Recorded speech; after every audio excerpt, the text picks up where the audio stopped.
Hello, today's video is a very casual chat while I do my hair. As you'll see, it's truly nothing fancy, a very lazy and heatless wavy hair method, so let's get straight into it.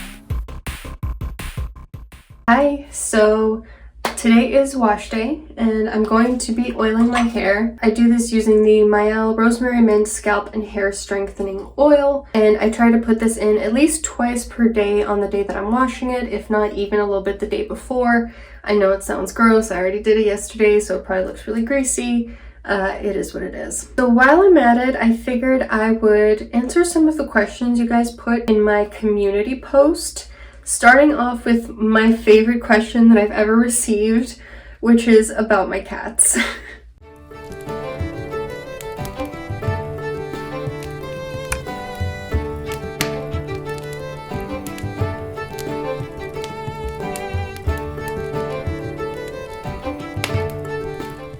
So the question says, I would like to hear more about your cats. Do you have any routines for taking care of them? Do they have any funny or interesting habits or personality traits? How has the experience of being a cat owner enriched your life? So their personalities, Canthi was our first cat and she turned out to be a Bombay, which we didn't know when we adopted her. We found out like years later because of a photo we took of her that the iPhone recognized as being a Bombay. And so she is the very stereotypical Bombay in the sense that she's what they call a Velcro cat. She likes to sit on us and, just cling to us. On her terms, of course. I mean, she is a cat. She only does it when she wants to be affectionate, not when she doesn't. She runs to the door to greet us like a dog when we come home. She's just so very sweet, especially with us. I think sometimes outsiders perceive Cannoli as being the sweeter one, but really Cannoli is, yes, he's a floozy for sure. He'll like put his head on anybody that comes near him, even people he doesn't know well. But Chianti is actually much more affectionate than him. Cannoli sometimes, like, it's not clear whether he loves the affection as much as Chianti does, whereas Chianti's like drooling and purring super loudly and just so in love when she's cuddling with us. Now that I've had COVID recently, both of them have been on me, so they're both very sweet. They're both very cute and affectionate and loving. But Chianti is very much that Velcro kitty like the Bombays are. She's also very bossy. By the way, I'm using just a bamboo comb to sort of get the blood circulation going because that's supposed to help activate the oil and also just help with hair growth. So Chianti is a little bit more bossy, and we didn't realize until we got Cannoli that she can be a little bit mean in the way that she fights.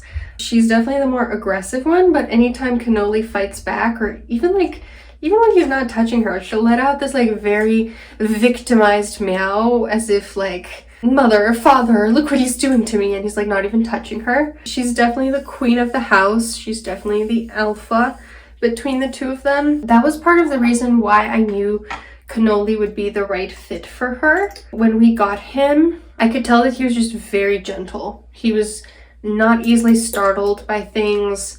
He was immediately very sweet and loving, and I could just tell this is a very forgiving cat who's not going to mind being pushed around a little bit. With that being said, they're both very loving towards each other as well. Cats just like to play aggressively, that's just the way it is, but they cuddle together, they sleep, they groom each other, they kiss each other, they love each other so much. I'm so glad that they have each other. Cannoli is, if you can tell, missing a leg. That was part of the reason why he was rehoused by his former owners. We don't know exactly what happened, we don't know why they gave him up. All we know is that we were very happy to make him ours, and that he doesn't seem traumatized really at all. He's a very stoic, resilient boy. He doesn't even notice that he's missing a leg. He's still very fast. I think he uses a lot of the momentum from his back legs. He's super happy, cheerful boy. Never seen him sad a day in his life. He does not let anything get him down. The only thing about having a tripod cat is that he's just not very good at like cleaning up after himself, and so he'll be running from the litter box when he has what's called poophoria, which is like after they poop they get euphoric and he brings that litter all over the couch and other places. So sometimes it's like we have to clean that up for him because he can't do a very good job on his own. But that's really the only difference, I would say, of having a handy cat. Funny habits or personality traits. Well, we like to joke that Chianti is a satellite around my husband.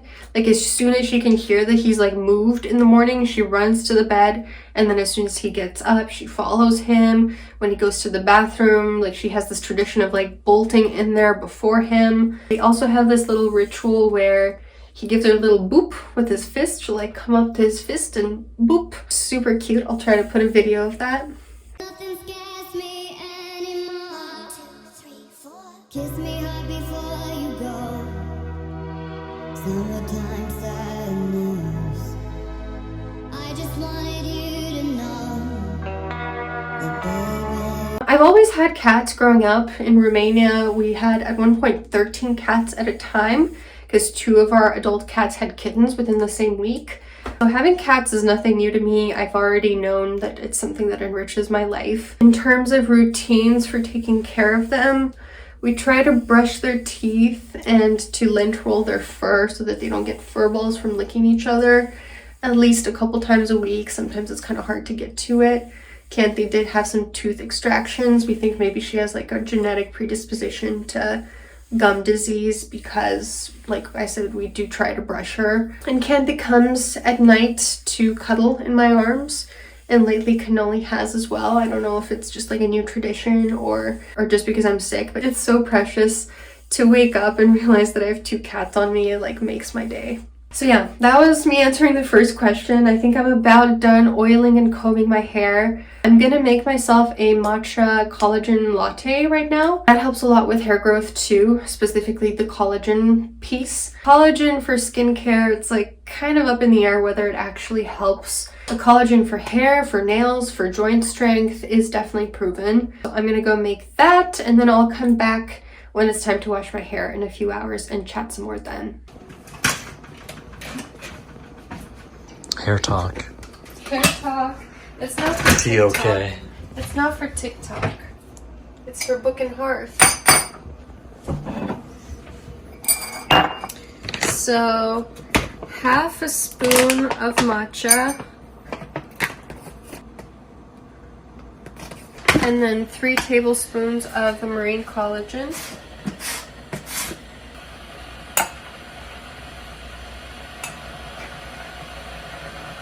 Mix it in. Then just put in hot water. Use this thingamajig. I don't know what it's called. And then a little bit of soy milk. And that's the latte. You guys have been asking me to do this video for a while, and I don't know why, because I literally do nothing with my hair. Like, it's so uninteresting. When you see it, it's gonna blow your mind. So what I did in the shower was I used Olaplex number 4, the shampoo, and number 5, the conditioner. I did a double shampoo. Sometimes I use Olaplex number 3 before washing, just to give it like a little extra strength. And now what I'm doing is I'm going to put on the Way leave-in conditioner. This is a leave-in conditioner that I cannot live without. It is the only thing that keeps my hair slightly in check. By the way, all these products that I've been talking about are on my Amazon storefront, so I will put a link to that in a pinned comment. If you're considering purchasing any of them, doing so through that link will give me a very small percentage of that instead of Amazon. So if you decide to do that, that's very nice of you. So I really try to just drench my hair in this because leave-in conditioner is supposed to preserve the moisture in your hair, and moisture is everything that my hair is missing. The day I used to do keratin treatments about 2 times a year, maybe 3 times a year, and they did make my hair much more manageable, much prettier, shinier, less frizzy, until I found out that they contain formaldehyde, which is a very known carcinogen.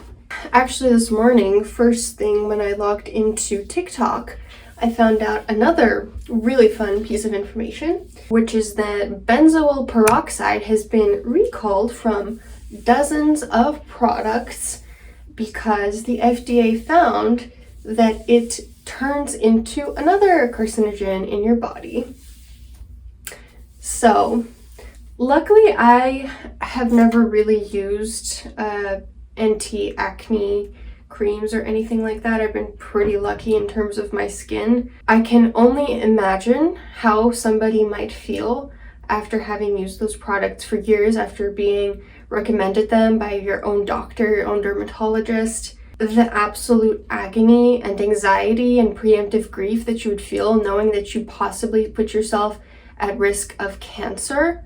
And I find it very interesting that a lot of the products that lately are being called into question as to whether they're safe, whether they contribute to cancer, are products that overwhelmingly women use more because of the beauty standards imposed on us. The reason I don't have my nails done right now is because, well, I went skiing last weekend and they just kept like breaking off. I had to fix so many of them, and then I caught COVID and I was like, I can't handle this. I need to just not worry about them right now. I cut them off for the first time in years. I noticed there was like a little black dot on my nail bed. And I remember hearing recently that exposure to UV lamps that are used for like gel manicures can predispose you to a type of cancer under your nail bed that is very rare but very treatment resistant. This whole time I'd been thinking, well, I use an LED lamp, so I should be safe. But even though it was advertised as an LED lamp, you know, on the bottom it still said that it was a type of UV lamp. I think that it was a type of UV lamp that had very little UV, that was mostly LED, but I can't confidently say. And so for a few months there, I just did SNS dip powder. But when I was starting to do SNS dip powder, I started to also hear that it can predispose you to cancer and infertility and birth defects when you're pregnant. I honestly don't know if I'm ever going to go back to doing my nails. And it makes me very sad. I've always been a person that loves having long nails. Even as a little girl, obviously I wasn't allowed to have long nails as a little girl, and I would put like nail extensions with tape, you know, I would put tape on the tips of my fingers to pretend I had long nails. And I have very chubby fingers, and so I feel so much grief about the fact that I don't have like these lithe feminine fingers that can go without a manicure. A lot of the reason why I had long nails was because, first of all, I pick at the skin around my nails very badly, and because my fingers are just so stocky. To give you an update on that dot, it actually went away when I found a little bit of my nail down, so it turns out it was not skin cancer. And although I do experience illness anxiety from time to time, that's definitely what it was, I do feel like I had a little bit of a scare there. I don't know if I could ever forgive myself if I predisposed myself to cancer doing something for the sake of beauty. It would be very, very difficult to forgive myself. And I've been reflecting a lot on what is femininity. Is femininity having these super long nails? I mean, according to beauty standards, yes. But if we talk about like what womanhood is on a very primordial level, womanhood is being able to dig your fingers into soil and to plant crops. It's being able to hold a baby safely without poking its eyes out. That is very different from having these long, silky, colored fingernails. And unfortunately, I just can't grow out my nails without either dip or gel. I actually have very, very brittle nails, to tell you the truth. The only reason I was able to naturally grow them out at the length that they were was because of those strengtheners. But if those strengtheners can cause cancer, it would be ridiculous to put myself at risk of that. I live in just such a messed up world where women are encouraged to conform to beauty in ways that put us in danger. Anyway, gonna get off my soapbox now. So I used the leave-in conditioner, I combed it through, then I'm just gonna leave it. I'm just gonna come back to my hair in a few hours when it's mostly dried, maybe like 70-80% dried, and then I'm gonna put it in either one braid or two braid. I haven't decided yet. And I'm also gonna put some oil on it when I do that, and then in the morning I will wake up with my hair looking however decided to look. We will see. So yeah, I'll see you in a couple hours. Okay, hi, Future Anna here. Sorry to interrupt. There are just a couple of things that I wanted to add. One thing is that actually that article that came out was not from the FDA. It was from like a private lab that some people are saying is maybe not the most unbiased place, maybe has a conflict of interest. I don't know about that. The way that they turn benzoyl peroxide into benzene, which is a carcinogen, is by heating it up very much. So maybe benzoyl peroxide isn't as much of a carcinogen as I initially heard in the news. I don't know. At the end of the day, I certainly won't be using it, and at the end of the day, I'd still have no doubt that there are a ton of carcinogens in beauty products aimed at women. And also, the second thing that I was really kicking myself for not mentioning was a couple more quirks about cannoli's personality. I know, you guys are like, enough about the cats, enough, but it's never gonna be enough, like, just so you know that right now. Another really quirky thing that cannoli does is he takes his food out of the bowl and puts it on the floor and eats it. Super weird. I don't know how to stop him. Sometimes he'll even bring it as far as to the carpet, which is super fun. If you have a cat that does this, can you please explain to me why and if I could stop him somehow? And another really quirky thing about him is he's just so incredibly playful. If you have a tassel or a string of some sort dangling, he can't help himself. It's like a compulsion, and I've woken up many a times with little claws inside my thigh because of the drawstring from my pants. So I just wanted to mention that as well. Okay, back to the video. I'm back. My hair is now about like 75% dry. Look at these cute little ringlets. I always have the cutest little ringlets here on the bottom of my head where nobody sees them, and then the rest of my hair is just like a mess. So you might be thinking, okay, Anna, your hair looks pretty good. Well, sleep is gonna change that. Yeah, sleep is gonna make sure that that changes. Even though I do wear a silk bonnet, it's still not enough to preserve the curls. Even though I've tried the pineapple, all it does is make me look like a pineapple. So what I'm gonna do now is put Olaplex number 7 bonding oil on the ends of it and put it in some braids, comb it through, and see what happens tomorrow. And while I'm at it, let me answer another of your questions. So one person asked about the different seasonal, annual rituals that I have and how I came up with them, how I find the energy for them, and not just sort of like looking for the next best thing. So I started implementing them gradually as I started learning about more ancient forms of spirituality. I've always been a very, very seasonally aligned person. As a kid, I was obsessed with Santa, I was obsessed with Halloween, and as I get older and I learn more and more about different traditions all over the world, it only gets more and more pronounced. So yeah, I just gradually started incorporating them, and some of them kind of fell to the hayside, and some of them I do pretty religiously. So the ones that I do pretty religiously are, I like to do a little tarot divination for the new moon and for the full moon. If I ever get at a point where like my life is so busy that I don't know what the phase of the moon is, I just feel so out of touch with nature. I feel out of touch with myself. So at least twice a month, I will usually do tarot and maybe something else, like maybe like goal setting, releasing things I need to shed, journaling, all that good stuff. So I'm gonna do 2 braids today, so we'll see how it turns out. Now, in terms of not just looking for the next best thing, I don't know if I'm the best person to help you out with that, because I'm definitely the type of person that's just always on to the next thing. I'm always looking forward to the next season. My husband likes to joke that when it's winter, I'm just calling it pre-summer and stuff like that. It's very true. It's very true. One of you asked about my favorite philosophers.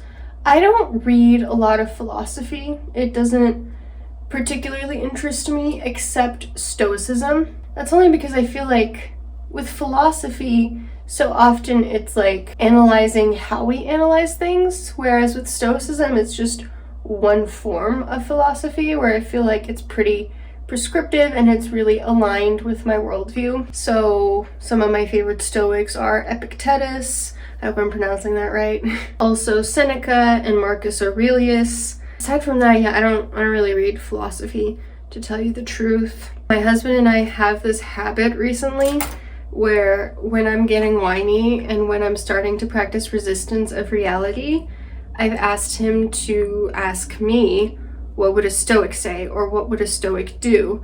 And it's actually so effective. Like anytime I'm like freaking out about something and refusing to practice acceptance, he'll remember to ask me, what would a Stoic say? And almost every time I'm like, yeah, a Stoic would say, this is not within my control, so there's no point thinking about it. Let's focus on the things that are. Very effective. I love it. I saw this article recently. I can't remember where I saw it, but it was like behind a paywall, so I couldn't read it. And it was talking about how psychologists say that stoicism could backfire. I'm like, okay, you can find a psychologist with almost any sort of perspective. I personally think stoicism is great for mental health, which you know if you've watched my video on is stoicism good for mental health. It's just always so funny to me when people are trying to discredit something using an appeal to authority as if there isn't an equally valuable authority out there who disagrees with them. What else? What else should we talk about? I'm getting rid of some more clothes today because of the upcoming move. I thought it was going to be really scary because, like, you know, you're leaving behind the majority of your closet moving across the world, and kind of feels like you have to let go of all these cherished possessions and things that were a part of your identity. But once I realized that that's something that's going to need to happen, it has gotten pretty liberating because now I feel like I have such a blank slate to recreate myself in this new country. Buy clothes that are more aligned with like who I am in this new phase of my life. For instance, I hate how many crop tops I have right now. And the place where I'm going, crop tops aren't really considered classy. And so I actually relish that I'm gonna have to need to find some like quality clothes that are age appropriate, that are not from Forever 21, because yes, I do sometimes still shop at Forever 21 even though I'm 27. So there's always a silver lining, even in needing to shed parts of your identity and things that you're attached to. Oh, I have to go back and get this hair. It's so liberating to realize that you need very little to actually be happy, because then you have very little that can be taken away from you. And you realize that contentment comes from within. This is so weird. I feel so weird talking to my camera as if I'm just like chatting with a friend because I'm literally talking to my phone. It's really weird. You guys made me do this. Just remember that. You guys made me do this. No, I'm kidding. I am very happy to be on this channel. It's something that I've been contemplating for a while, but you know, it's like scary to start something anew when you have something built up already, established after years and years of work. But I figured, you know, I know that with consistency and with practicing the skills I learned from my Psychology with Dr. Honor channel, I can grow this channel as well. My identity has definitely been shifting in terms of professional life and in terms of following my passions. It's not something that I feel comfortable speaking openly about yet. Rest assured that once I do feel comfortable, I will share what's been going on behind the scenes. It's not personal. Like majority of people in my life don't even know what's going on. But it's strange because in a lot of ways, I look forward to this channel a lot more than my channel that gets a lot more views, because it feels more soul aligned. It feels like the people that are on here are like the people that really care about like my content and always very engaged in the comments and always have such lovely, insightful things to say. I wouldn't trade that for the world. I think it's something to be very cherished. And I will speak more frankly on this matter when I feel comfortable doing so. Thank you for your patience. All right, so I'll see you tomorrow morning when we see what this looks like.